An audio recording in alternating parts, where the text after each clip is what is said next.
Okay, let's do this. Today we're going to talk about the dudes who come whining to you, talking about some other relationship. Some they going to be coming and whining to you about some bitch. That's basically the bottom line. They ain't talking about their little broken heart, oh, how it hurts, and all this other stuff. This is the same dragon drama that they always do. And I'm going to break this game down to you so you ladies can recognize it when it's happening and shut that shit down. Because, the bottom line is nobody want to hear that.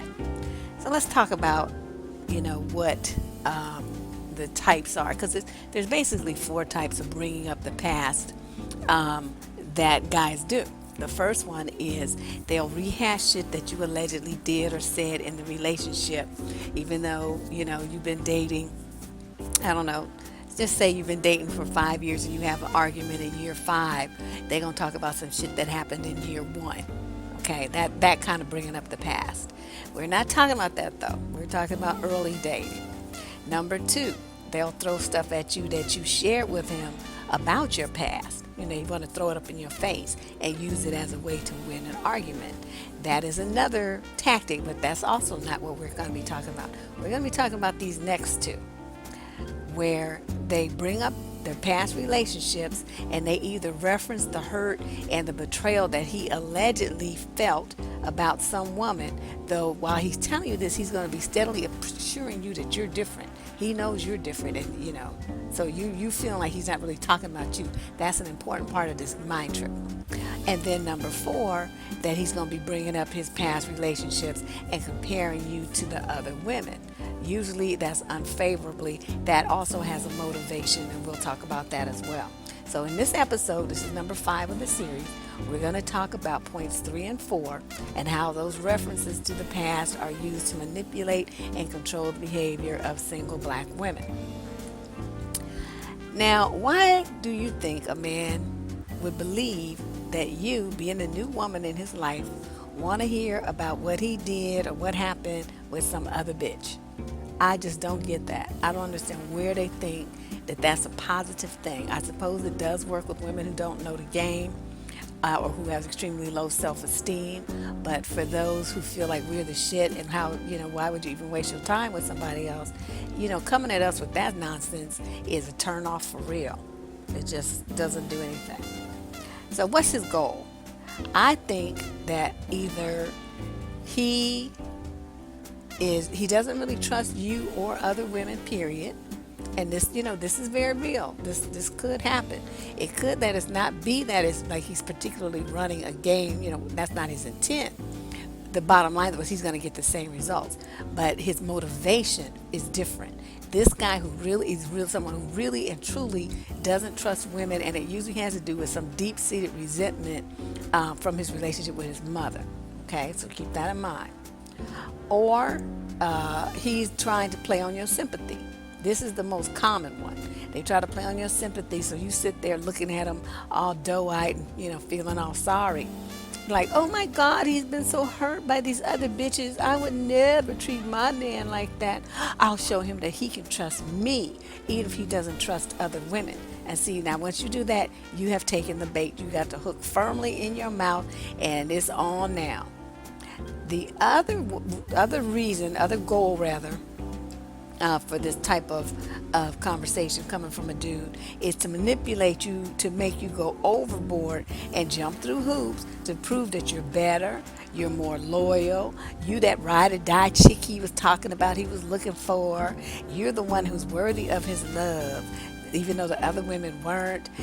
And what he's doing though is trying to, by telling you details like this, which really is like not your concern, not your business. You don't have nothing to do with that relationship or that woman. So him telling you all this stuff is designed to create a feeling of insecurity and a sense of competitiveness, but for you, as you compete with his memory of these other women. You're trying to prove yourself better. Now, whether this past that he's relating to you is real or not, because it could be fabricated. You don't know, because you don't know none of these women. You don't know if what he's telling you is the truth or not. But bottom line is, whether it's true or not, their excuses and rationalizations as to why he won't do X for a woman anymore, or he ain't gonna do Y for a woman anymore, and all of that. So basically, it's a setup for you to that you'll take stuff off of him. You'll take his mess and you won't settle for anything. You won't ask him for anything. I mean, you will settle for anything, I'm sorry. And you won't ask him for anything. And you won't hold him accountable in the relationship like you should, because you all feeling all sorry for him based on what these other women in his past allegedly did. See how that works? He did what's called the preemptive strike. He got you feeling sorry for him based on some what could be completely fabricated shit he read online somewhere.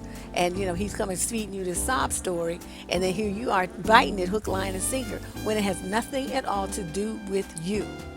It's just bullshit. It's straight, unadulterated, raggedy, tired-ass, niggalicious game. That's what that is. So what does this behavior look like? Because a lot of you are like, well, I don't know what you're talking about. How do I know that's what's going on?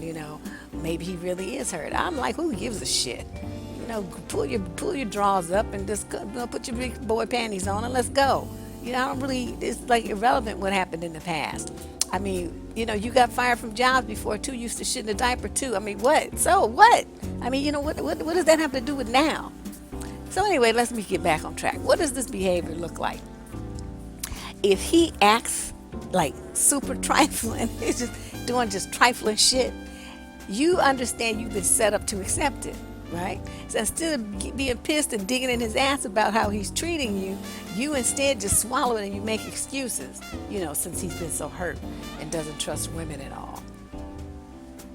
Or maybe he makes requests that you aren't really comfortable with. He wants you to do stuff for him that you don't really feel like is appropriate for him to ask you.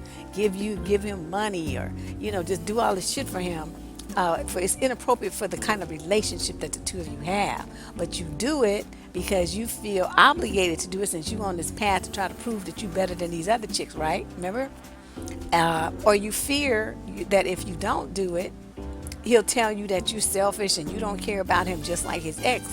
See? So you're going to be jumping through hoops to try to prove that you're not like this other chick, or the other women. If he starts flipping out and acting jealous, controlling, or insecure, instead of telling him to sit his ass down somewhere, you instead will bend over backwards to try to placate him and soothe him and give him all kind of excuses about where you were and who you were with, and be checking in with him and all this old stuff, since he's been so hurt and doesn't trust women at all. Or he might be the type who takes it to the level where he breaks dates, he breaks a promise, he breaks an agreement that he made with you. And instead of you, once again, digging in his ass and checking him on his attitude, you make excuses to forgive him, since he's been so hurt and doesn't trust women at all. See how that works? Did you know the emotions that they can play with women who don't understand what's happening? It's just so unbelievable. Now, what about the guy who compares you to his ex and other women? Because this is another one. They want to set you up to feel competitive with some other chick. They might do something like, start talking about how his ex was super freaky and, he wished you was more freaky. Or, she cooks this and that better than you do. Or she had natural hair, why don't you take that weave out? Or she had a big old bubble booty that he just loved to lay on and rub on, and, he wished you had a bigger booty. Or she didn't have stretch marks. Or she had dimples. I mean, whatever it is, she was taller. I mean, it could be whatever it is. He's comparing you to his ex, and you come out on the short end. Because what he's talking about he likes is not what you are, okay? Something you can't really change. Now, when he's doing this, you notice that you don't feel very good about yourself. Usually women say they feel kind of insecure, they feel unworthy. He may hit you with something like, you gained a little weight, but he's going to go, you could be fine if you did some squats, or, you could turn me on more like you used to if you could lose some weight and look like so-and-so, So he's going to try to set you up to be competitive with another woman, whether somebody he dated or somebody just walking down the street. It doesn't really matter. Or I could really see us doing some things in the future if you would just do blank like other women do for their men. See, you see what I mean? That's the game. So what's the goal? What's the goal of that game? I see it like this. This is my own personal perspective that I take into my relationships. If I am with a man and he is still talking about some bitch from his past, that means he's thinking about some bitch from his past. That means for whatever reason he's not over her, or he at least wants you to believe that he's not. So what do? You just be like, deuces, I'm out. I'm not gonna be competing with a ghost from your past. you know, he's just trying to make you jealous and competitive. I mean, if he's with you on the phone and he's repeatedly talking about some other woman, that means he's not into you. He's not trying to impress you. He's not trying to learn about you. He's not trying to grow to care for you. Nothing. He's just trying to put you, he wants to hurt your feelings, make you feel insecure and doubt yourself, because it puts him in a position of power over you. You know, this shit happens so often. I mean, sometimes, you'll be out in public and you see it going on. This shit is a major turnoff. Maybe it's just me, but I mean, I don't really give a fuck that you were stupid and chose a dumb bitch to get with. What the fuck does that have to do with me? I don't play those silly jealousy games. A dude to do that shit, you got exactly one time to say that shit, and then I'm gone.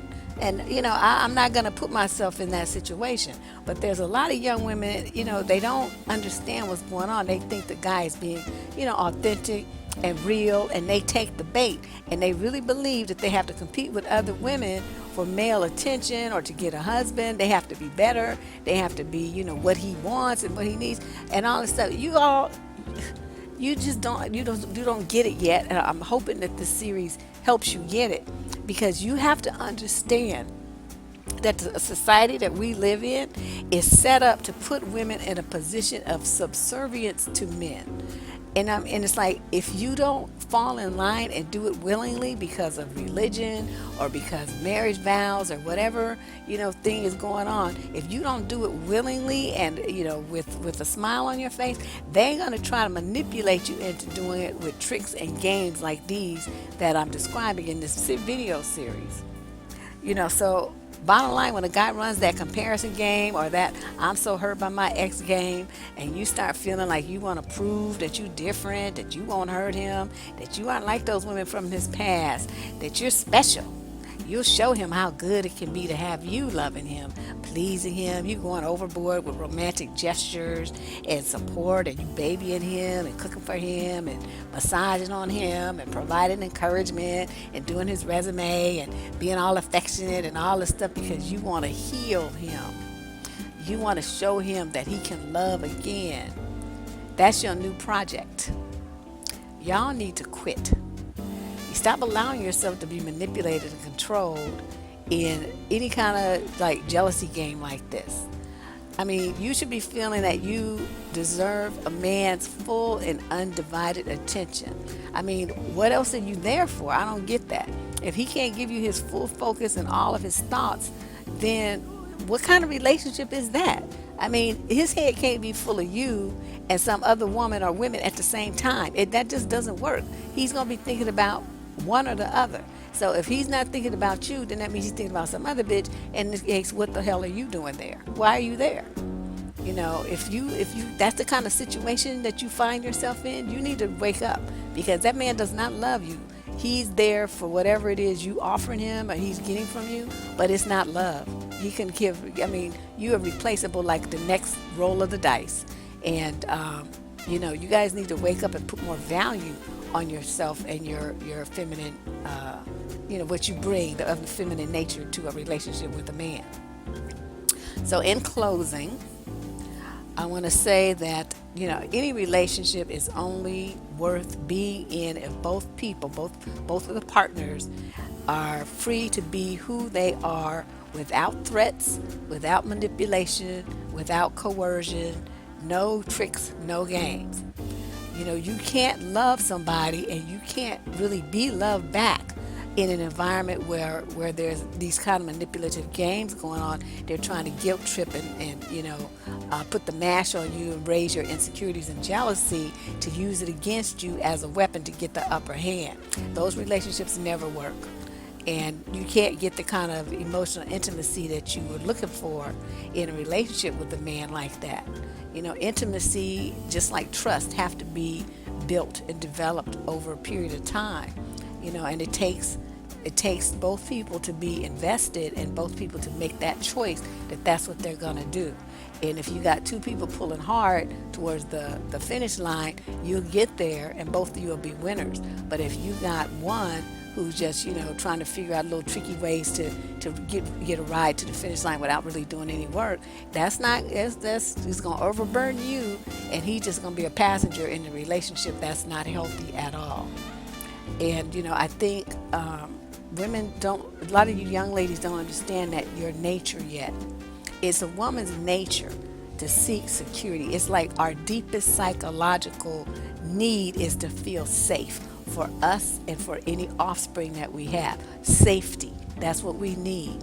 And if you have a man in your life who presents himself as, he's needy, he's helpless, he's confused, you don't know what's going on, he's emotionally shattered, he's unable to give you the relationship and the love that you need to feel safe, well, that's not somebody you should really bank on. You can't fix him. He's broken. So you don't invest emotions in him. You don't try to help him. You ain't a shrink. You're not a therapist. You just a lovely black woman looking for a man to love her. That's it. That's what's going on here. Okay? So thanks for listening. I'll be back probably tomorrow with another video in this series. It's got all kind of stuff to talk about. It's ridiculous. It is insane how many games are getting run out here. But my name, since I forgot to say it, is Deborrah Cooper. You can find me on survivingdating.com. I have a Facebook page, Deborrah X Cooper, on Facebook, and this YouTube channel. So I'll check you guys out soon. Bye-bye.